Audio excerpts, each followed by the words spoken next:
Tony here with DripMonkey.com. Today we're going to be setting up a drip irrigation system for watering your foundation for your house. You might think that that's a funny thing unless you live in Texas or a good portion of the southeast, where we live on this clay soil that expands and retracts terribly bad depending on the moisture level.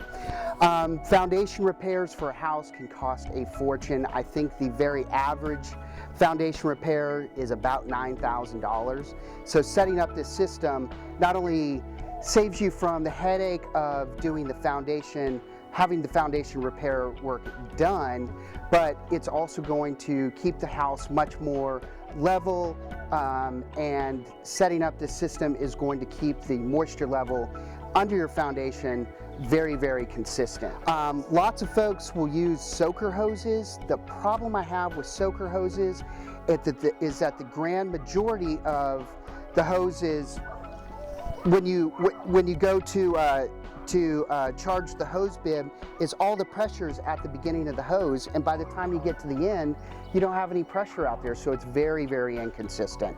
Setting it up with the drip system, you're going to get a much more consistent watering system. This drip irrigation kit for watering your foundation will include 1/2-inch drip line with the 1 gallon per hour emitter, the 1/2-inch mainline tubing, your backflow preventer, your hose adapter, your figure-8 hose end clamp, 1/2-inch compression elbow fitting, your 1/2-inch T compression fitting, 1/2-inch yard staples, and a Y faucet connector. This kit can be put together with garden shears or simple scissors. At the beginning of this setting up this kit, I just wanted to point out I'm helping my neighbor to set up the drip irrigation kit, and what a lot of people do is they make the mistake when they do use the soaker hoses is, and I find this a lot, is that they actually put them just along the foundation, and that can do more harm than good, because what it does is it causes the water to actually pool right up against the foundation, and that is not what you want at all. So that being said, I'm helping my neighbor to set up this system, and we're taking out this old soaker hose and going to be setting up the new system.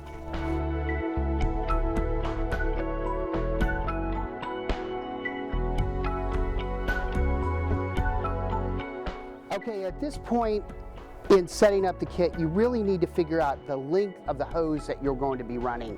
This is just an estimate. I just walk it. All the hoses come in 100-foot length anyways.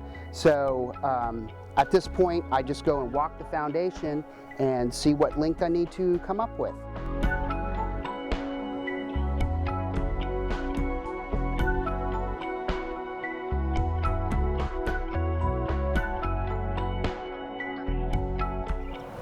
At this point in setting up the kit, we just want to get a general idea of the length of the hose that we're going to run.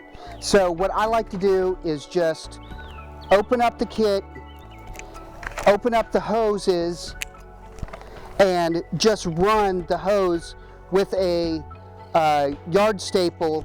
Staple one end of the hose in the yard, giving myself an extra probably 10%, and then just running the length of the foundation that we're going to be setting up this particular kit for.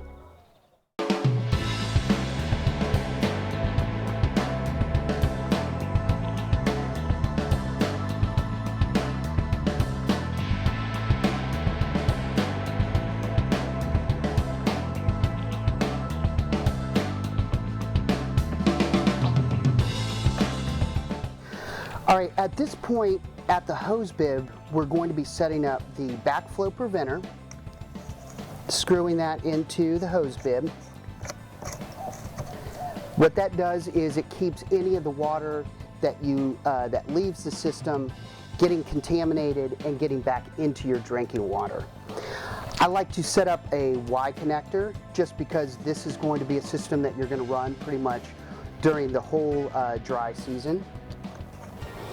And you want to still have access to your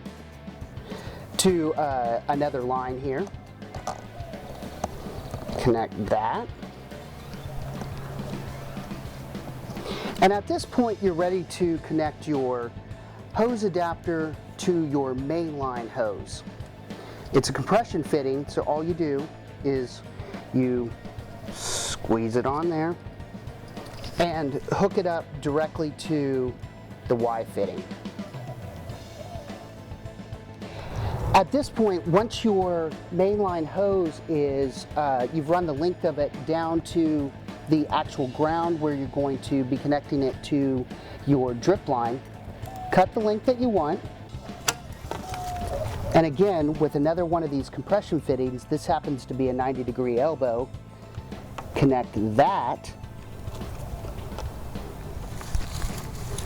Make sure that it runs the length of, the foundation, because all this is going to get covered up with the grass as the grass actually starts to grow.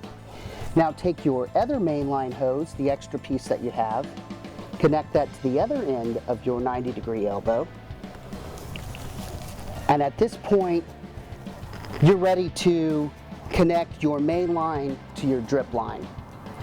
Now, here's the key to the whole system, is your mainline hose with your drip emitter needs to be anywhere between 12 and 18 inches off the foundation. It doesn't have to be exact, just eyeball it. So at this point, with our main line hooked up to our hose bib, I want to cut the excess of the main line, connect my T compression fitting. Oh, and the reason I'm using a T compression fitting is because the hose bib actually happens to be in the middle part of the foundation. Take your mainline hose, split it, connect one end to the T compression and the other end to the other end of the T compression.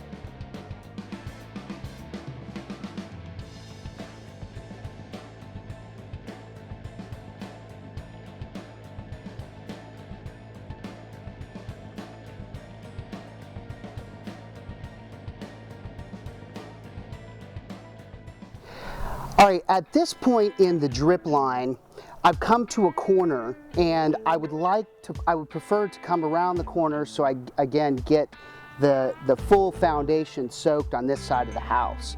So I'm going to clip the end of the hose, take another one of my elbows, 90-degree elbows, connect that to the drip line. All right, with the extra piece that I cut, which is about 10% more than I needed, I'm going to connect that to the other 90-degree angle. Take your yard staple just to control the length. And at this point, you're at the end of the line here, and we need to clamp it off. You want to give yourself 4 to 6 inches for the figure 8 hose clamp. Cut it with your garden shears. Take your figure 8, slide it over the hose, and then take the excess hose and connect that towards the end of your hose. What that is going to do is this is going to cause the pressure in the hose so the emitters will work like they're supposed to. Take your garden stake and connect that stick that into the ground. It looks like black hose is just running along your foundation here, but with this St. Augustine, which a lot of grass down here in the south is St. Augustine, it's a real viney grass. This stuff is going to grow over your drip line hose, and you're never even going to know it's here.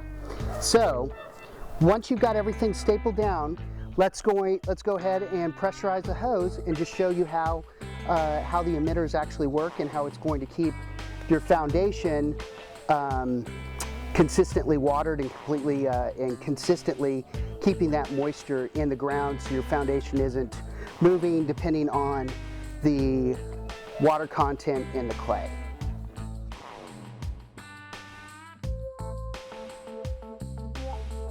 All right, now here's a simple test that you can do to test how effective your watering is. And one of the key things is you don't want to overwater your foundation. And remember, watering your foundation with this drip irrigation kit really is supplemental to the rain.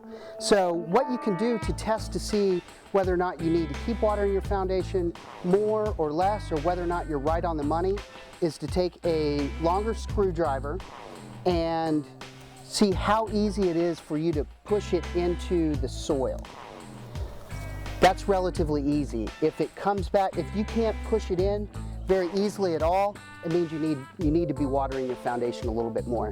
Now, if you go to push it in and your screwdriver comes all muddy and it's just real sloppy over here, that means turn off your drip irrigation. You've got too much water in there.